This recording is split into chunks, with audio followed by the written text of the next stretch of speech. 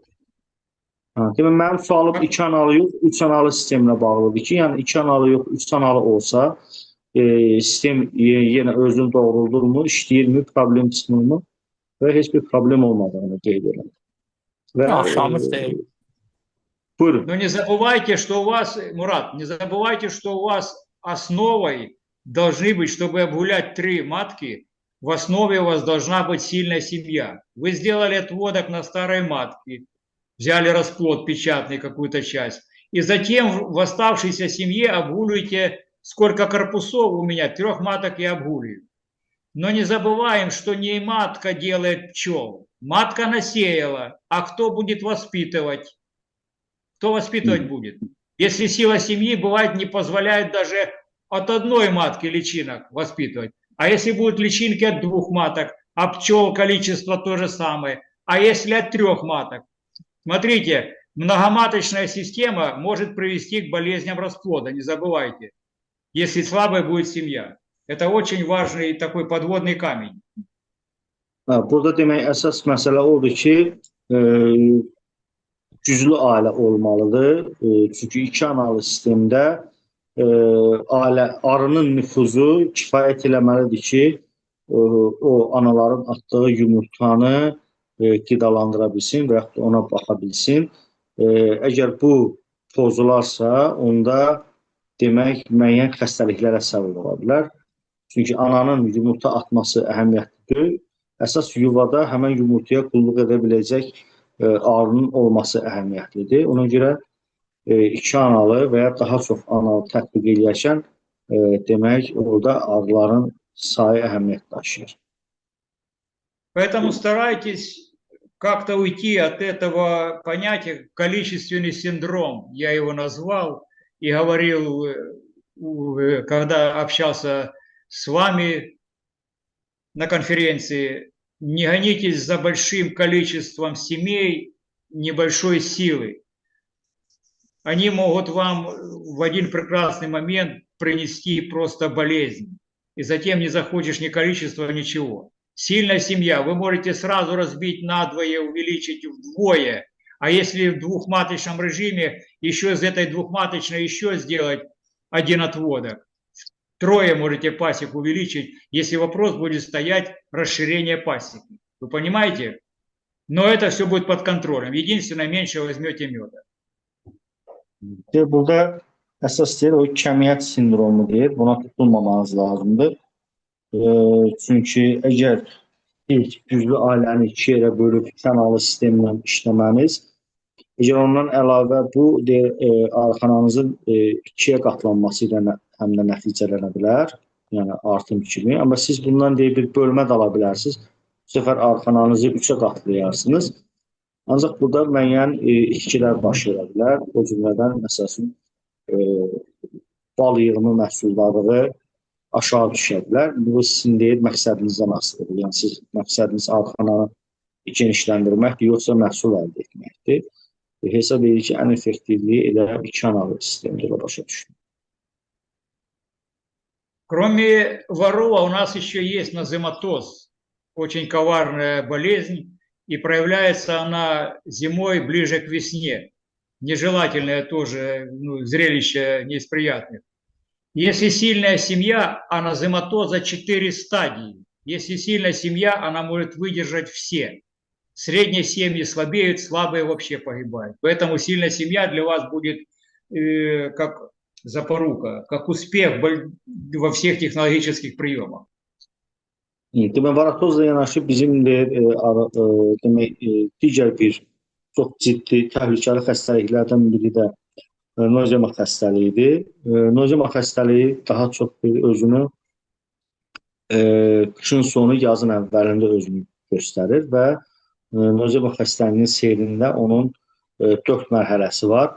Əgər ailə güclüdürsə, bu 4 mərhələyə tab gətirə bilir. Zəif ailələrdə isə adətən buna tab gətirə bilmirlər. Axşamınız xeyir, axşamınız xeyir. Mənim sualım olacaq Marixinə. Buyurun. Bizdə artıq analar 4 aydır qəfəsdədir. Bugün ilkin 7 dənəsini buraxdıq. 3 dənəsində yəni analar ciddi şəkildə boğulma oldu. Məcbur tutub təzən qəfəsə salırıq. Yəni Marixin bu halla rastlaşırmı? Bu qəfəsdən buraxan zaman nəyə diqqət olunmalıdır? Yəni bu haqqda danışsa zəhmət olmasa sual verərəm. Bir şeyi mən dəqiqləşdirim. Sizdə qəfəslər ana keçməzli qəfəslərdən hansı qəfəslərdən? Çərçivə boyu olan da bu gündəmdə olan qəfəslərdəndir. Kumara qəfəsində, değil mi? Bəli. Владимир Ильич, вот говорит пчеловод, что у него 4 месяца матки в изоляторе. Вы меня слышите, Владимир Ильич? Да, слышу. Вот матки в изоляторе. Вот сегодня, говорит, выпустил 7 из маток, да, которые в изоляторе. Из них на 3 матки хотели, то есть семья хотела задушить матки. Вот в чем причина, он хочет выяснить. Они обратно поставили, опять обратно поставили в изолятор из-за того, что хотели нашу матку задушить. Там, возможно, свящевая матка появилась, когда закрывали матку в изолятор. Ola bilsin ki, ananı qəfəsə aldığınız zaman içəridə demək o ikinci svişivoy ana var. Yəni arılar özləri üçün cavan bir ana çıxardıblar. Murat müəllim, üzr istəyirəm. Bir şey soruşa bilərəm. Buyurun, görməm. Buradan Emin Aksanov'dan soruşuram. Eminə sualım. Emin ana arıları izolyatora alanda 8-9 gündən sonra ana məmələrini kontrol edib dağıdıb yoxsa yox? Bir dənə ona cavab versin. Yox, Rəqəməm. Kontrol eləməmişəm, amma orada biz ana olma ehtimalı çox aşağıdır. Emin, bircə dəqiqə mən qısaca danışıram, burada Marixin danışır. Orada ana, bic ana olma ehtimalı var. Bic ana olma ehtimalı var. Bu birinci variantdır. İkinci variantda o ana arıları ciddi şəkildə öldürməyə qalxmaz o ailə. Onu didişdirə bilər. Sağ onu öldürmək, yəni sənin nəzərində öldürmək kimi sən qəbul eləyərsən. Əslində uzun müddət yumurta qoymayan anaların biraz üstünə yığışırlar. Onu didişdirirlər, daşdışdırırlar, amma əslində onu boğub öldürmə fikirləri yoxdur. Yəni, bu da ikinci variant. Yəni məndən bu qədər. Buyurun. Açıqlama gələ bilərəm yoxsa? Buyur. Evet kardeşim. Cevap mesela sözün var mı Marixinə? İlqar bu incitməklə boğulma arasındakı fərq yəni məlumdur. Azdan sonra təcrübəmiz var. Yəni öldürəcək dərəcədə ananın boğulmağa cəhd edirlər. Yumağa almışlar da, elə mi? Bəli, yumağa almışlar. Yəni oradan yəni çıxmaz o vəziyyətdə. Ana sağ çıxmaz. Bu ailəni kontrol elədinmi? İçəridə başqa ana var mı, yox mu? Yox, kontrol eləmədim, amma məncə çox aşağı bir ehtimaldır. Yenə baxaram həmin. Bizdə də qəfəsdən oldu, buraxdıq. Yəni bir dənəsində də problem olmadı. Yəni anaya qarşı nəsə biraz bilirsin. Murat müəllim, hər şeyi ehtimala buraxmayaq. Yəni bu məsələ, Eminin qaldırdığı bu məsələ mənim üçün də çox vacib, çox önəmli bir şeydir. Yəni mən elə bir ki, mən bunu elə bir ki, beynimdə bir not aldım. 7 ana qəfəsdə olub, buraxılıbdır, üçündə problem yaranıbdır. Emin, çox xahiş edirəm, uyğun hava olanda orada mayalanmamış, orada qız ananı hökmən axtar və nəticəni də bizlə bölüşər. Mən bunu səndən artıq xahiş edirəm. Marixinə qayıdaq, İlqar müəllim, görək başqa nə olur. Vladimir Ильич, вот говорит, мы спросили его, что когда матки поставили в изолятор, был бы через 9 дней насчет месячных контрольный проводился осмотр. Он сказал, что никакого осмотра не проводил, но думает, что там, уверенно думает, что там маток не должно быть. Ну, он думает, что не должно быть, это не значит, что их там не было. Тут даже, Мурат, смотрите, даже когда делаешь контроль специально, и то не всегда ты все 100% проверишь наличие. Да, скрытые маточники Или бывают. просто Очень понадеялся, что там не будет. Да, я Конечно, много раз конечно, встречал конечно. скрытые маточники, Владимир Ильич, много раз встречал скрытые маточники, которые еле-еле можно увидеть, что там маточник. Они бывают, его так замуруют в печатный расплод пчелиный, еле-еле Да. головка выглядывает, ты так просмотрев бело. Во-первых, стряхивать нужно пчел. В обязательном порядке стряхивать пчел, если вы поставили цель найти матку. Роевая семья там или вот при изоляции, обязательно стряхивайте пчел. Тогда вы только можете максимально уверенно обнаружить маточники. А так понадеяться, вот смотрите, у меня до 90% первые годы матки тянулись в вещах, семей, 90%. Затем, когда я начал заниматься селекцией любительской, выбирать лучшие из лучших, у меня очень большая редкость, на 100 семей 2-3. Но все равно, когда закрываю осенью в изолятор, все равно бывают маточники. Так что, Demek, Мурат, qeyd объясни. edilir, хорошо, объясню. Demek qeyd edilir ki, yəni düşünmək o demək deyil ki, və ya da hesab edirəm demək o demək deyil ki, orada ana yoxdur.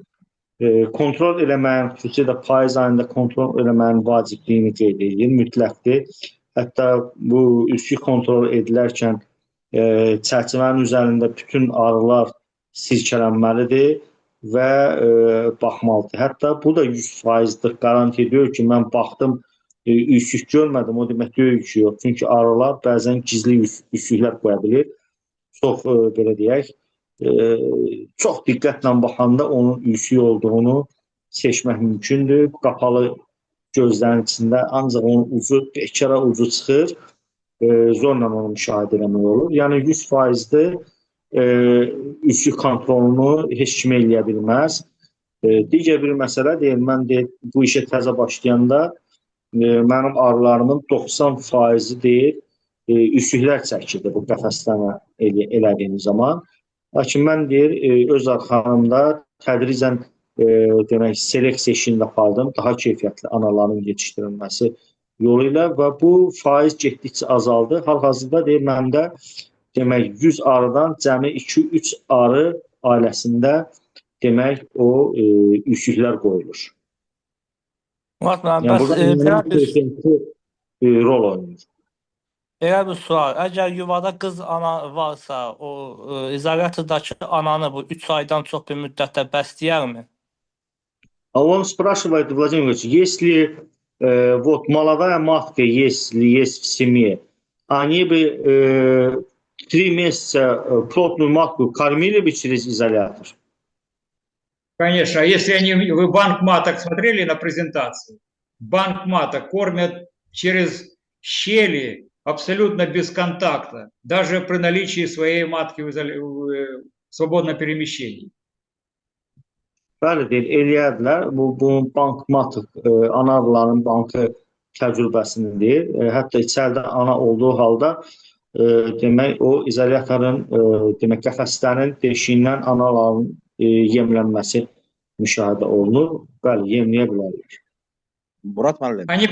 Они плодную будут кормить, не бросят. А вот когда вы будете выпускать плодную с изолятора весной, будет проблема, вот о которой вы говорите, потому что там молодая давно уже себя возомнила хозяйкой. И пчелы вокруг нее какую-то свиту сформировали. Поэтому это я показывал в презентации, изолятор ставить между открытым расплодом. Мурат, вот объясните. Между открытым расплодом, чтобы избавиться от этих свящевых маточников. Bəlidir, problem yarana bilər. Əgər siz bu problem yazda əmələ gələ bilər, demək, ananı qəfəsdən buraxandan sonra demək, o qeyd etdiyiniz problem, yəni ananı boğma məsələsi özünü göstərə bilər. Çünki əgər yuvada cavan ana varsa, o artıq özünü bir növü yuvanın yiyəsi kimi elan edir və onun ətrafında müəyyən bir svita dediyimiz, onu müşahidə edən arılar var və ona görə qəfəsləməni də eləyərkən qeyd edir ki, əsas diqqət etmək lazımdır. Qəfəsi iki açıq balalı çərçivənin arasına yerləşdirmək lazımdır ananı qəfəsləyərkən. Murat, ben son bir sual mümkünse. Buyurun. Bu izoliyatdan anaları bırakan zaman Malikin birbaşa mı bırakır yoksa qəfəsi açıp tədricən özü mü çıxır yuvaya?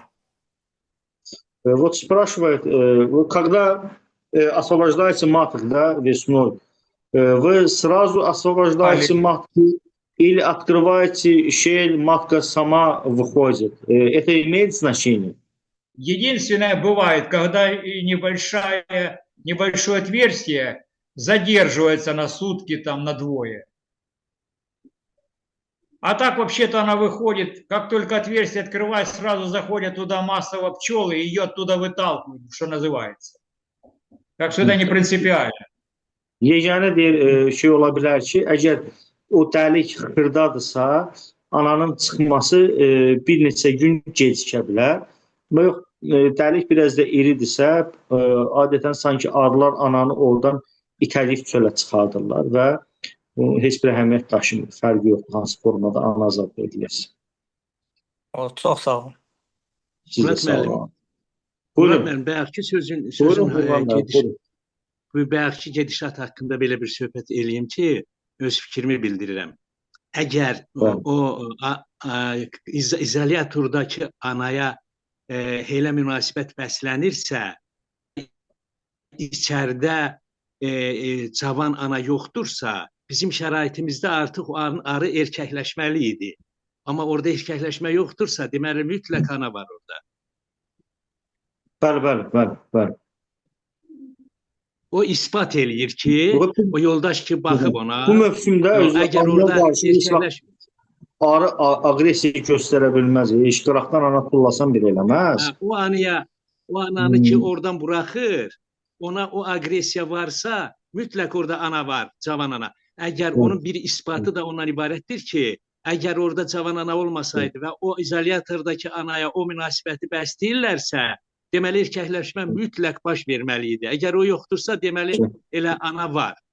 Bir mənalı. Qurban müəllim, çox yox, 3 dənə pətəkdir, sabah hava yaxşıdır. İnşallah mən ona diqqətlə baxım, nəticəni bölürsün. Əgər baxsan, birinci şərt odur ki, birinci şərt baxırsan ki, orada erkəkləşmə yoxdursa, elə bil ki, ana var.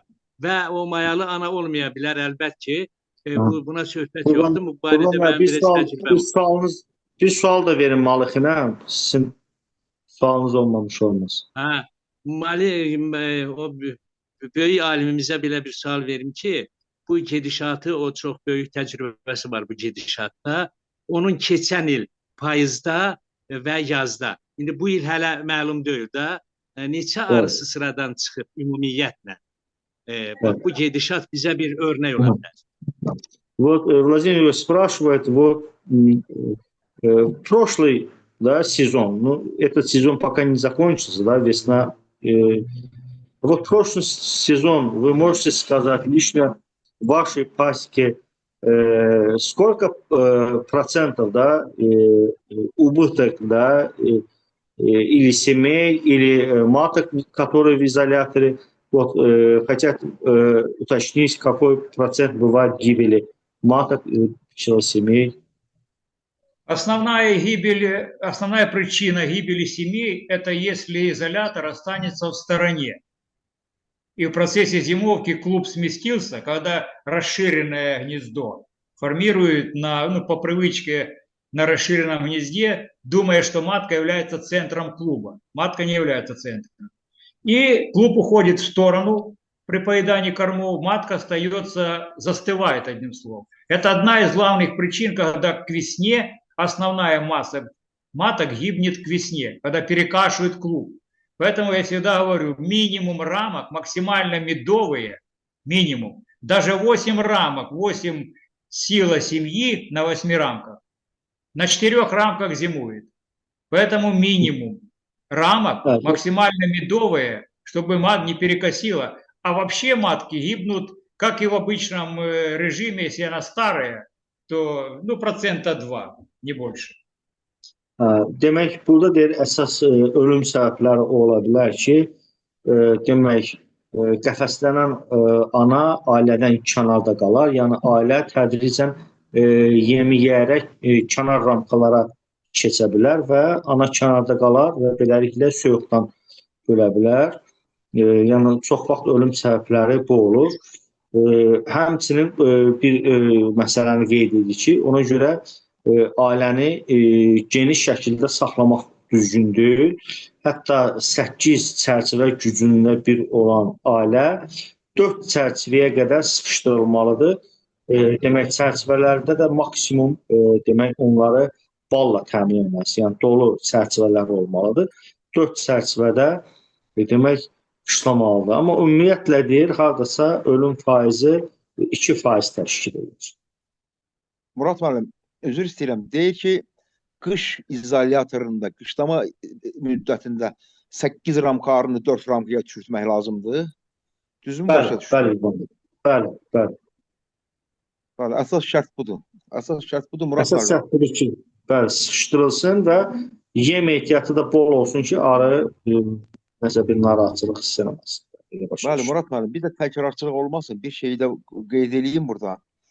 Ümumiyyətlə, izolyatorla işləyəndə 8 gün, əsasən 9-cu günün tamamında ana üsküklərinin kontrolu zamanı, baxın, vacib şərtdir, olduqca vacib şərtdir. Ramkanı qaldırıb, o arının üzərindən belə vizual olaraq baxış keçirib dağıtmaq yox, hökmən ramkanı çırpmaq lazımdır. Bax, bunu bayaq Malıxin də xüsusilə qeyd elədi. Ramka çırpılmasa, üstündə arının ramkanı çırpıb, ana məmələri o formada dağıdılmalıdır. Əgər ramkanı çırpmasansa, hökmən əmin ol ki, orada bir dənə ana məməsi sənin gözündən yayınacaq, qaçacaqdır. Yəni, şərt budur. Birinci şərt, ramka çırpılmalıdır, ana məmələri təmizlənməlidir. Bir dənə yox, biz ramkanın üsküklərə baxıb dağıdırıq, sonra arını çırpılıb baxıram da, nəinki bir dənə, 2 dənə, 3 dənə üskük tapırıq. Bəli. Ona görə də hökmən izolyatordan sonra əsasən də mən 8-ci günü baxmağın əleyhinəyəm, 9-cu gün baxsınlar. 9-cu günün tamamında da hökmən ramkalar çırpsınlar. Arını çırpsınlar, pola təmizləsinlər, yoxsa problemlə üzləşəcəklər. Bir dənə də sual verin, yoldaşa sual verək. Ben vereyim bir tane sual. Verin. Владимир Егорович, у меня вопрос. Вот в активный сезон, да, в активный, зависит ли размер изолятора, например, изолятор Хмары или Миленина, там размеры изолятора, зависит ли для закладки маточников пчелами? Ну, например, абсолютно Хмары... желательно, смотрите, опасно, единственное, где может сработать закладка маточников, я сказал, это когда роевая пора. Вот тогда желательно изолировать маток в районе открытого расплода. А если у вас вторая половина лета пошла, вторая половина сезона, то я маток размещаю в любых форматах. Миленина, маленькие свои, как спичечный коробок, сверху ложу просто на рамку. А если двухматочные, один изолятор ложу на днище, а второй сверху на рамке. И все, я забираю полностью товар, и никакой разницы. Единственная проблема, когда роевая пора, там да. Не допустить, чтобы вы изолировали матку в присутствии уже маточников. Понятно. Спасибо большое. Еще, Владимир Егорович. Да? Tərcümə edeyim, Mübariz müəllim. Bir dənə tərcümə edeyim. Demək, sual bundan ibarət ki, qəfəsin aktiv sezon vaxtı istifadə olunan qəfəsin qoyulan üsküklərin sayına görə əhəmiyyət daşıyırmı? Yəni, milenin qəfəsi, bir-iki xilvə qəfəsi, Xmara qəfəsləri böyükdür və bu üskük sayına, yəni sual belə başa düşdüm ki, yəni Xmara qəfəsində daha az sayda üskük olur, nəinki milenin qəfəsində. Yəni, bunu dəqiqləşdirmək istəyirdim Mübariz müəllim. Düzdürmü? Bəli. Hansında olur, yəni. Daha çox olur. Burada da dedi ki, cavab odur ki, heç bir əhəmiyyət daşımır. Belə ki, yəni üsküklərin təhlükəsi ancaq arıların beçə dövrünə yaxın dövrdə problem yarana bilər. Sonraki dövr, əgər o dövrü atlatdıqsa, yəni keçdiksə, sonraki dövrdəki qəfəsləmə, yəni əsas gəlir dövründə olan qəfəsləməni deyək də, o dövrdəki qəfəslərin heç bir fərq daşımır. Yəni baləcə oldu, yekə oldu, hansı qəfəs oldu. Bunu bayaq belə qeyd etmişdi oradan. Çünki arılar cavan çıxan ananın demək yuvada ya betiyə çıxmasına mane olur və yaxud da onu öldürürlər. Yəni orada ana çıxsa da elə başa düşürəm problemi olmur. Yəni mən bunu təcrübədə də yoxlamışam, doğrudan da problem olmur. Çünki qəfəslədiyim analarda mübariz mənim iniş ilisi baxanda görürdüm üsükdən ana çıxıb. Yəni üsük ananı azad edəndə yuvada görmüşdüm ki açılmış üsüklər var. Ancaq içəridə ana tapmamışdım. O biri anada, mayalı anada içəridə idi. Amma eləsində də var idi, çox nadir olmuşdu. Məsəl üçün 5% deyək də və 3%, 5%-də o ana yumurta da atırdı. Yəni eləsi də var idi, amma beçə getmə olmamışdı bir dənəsində də. Qardaşım, ona bir əlavə belə pis çıxmasın. Deməli, o vaxt ki o izolyatora salınır, var gəlimi dövründə. Bu vaxt artıq artım azalır. Getdikcə azalmaya doğru gedir və yuvada beçələmənin meyli azalır da. Çünki balalar getdikcə azalacaqdır. Ana da yumurta qoymur. Ona bax, o əsas şərt odur. Ona görə də beçələmə, ana çıxsa belə, ana çıxsa belə yaratmır. Bəli. Значит, размеры изоляции в активный сезон не имеет разницы, да? Правильно? Абсолютно никакой, абсолютно. Вам какой удобно, вам такими пользуйтесь. Deməli, əziz arıçılar deyir ki, razmer, izolatorun razmeri istəyirsiniz dedi, spişka korobkası boyda olsun, böyük olsun, heç bir fərq daşımır. Yəni, onda da ana yuvası düzəldə bilir, bunda da ana yuvası düzəldə bilir. Ancaq... Siz mənə 5 dəqiqə vəz edin, mən 5 dəqiqə qaydıram. Yaxşı, yaxşı. Еще один вопрос, как раз... У нас, смотрите, у нас... Да, он на 5 минут. Борис, смотрите, у нас в конце... На главном взятке, когда уже день пошел на убыль, роевая пора закончилась. И если вы изолятор положите сверху миленина на рамки медовые, то вас могут потянуть свящевые маточники, могут потянуть. И могут дать даже обгуляться матки. У вас появляется еще одна плодная матка, роения уже не будет, потому что роевая пора закончилась, рой не выйдет. А обгулять одну матку дополнительно, вот это еще одно из достоинств изоляции. На последнем взятке, когда, подчеркиваю, роевая пора уже закончилась. Вот тогда очень частое явление, сверху положили маточник, открытый расплод есть, потянули свящевую матку, и она обгулялась. Вы заканчиваете медосбор последний, смотришь, только-только обгулялась молодая матка, вы ее можете двухматочной запускать, нарастить большую силу в зиму, и вам будет, кроме преимуществ, ничего нет. Достоинств. Я сейчас переведу, да.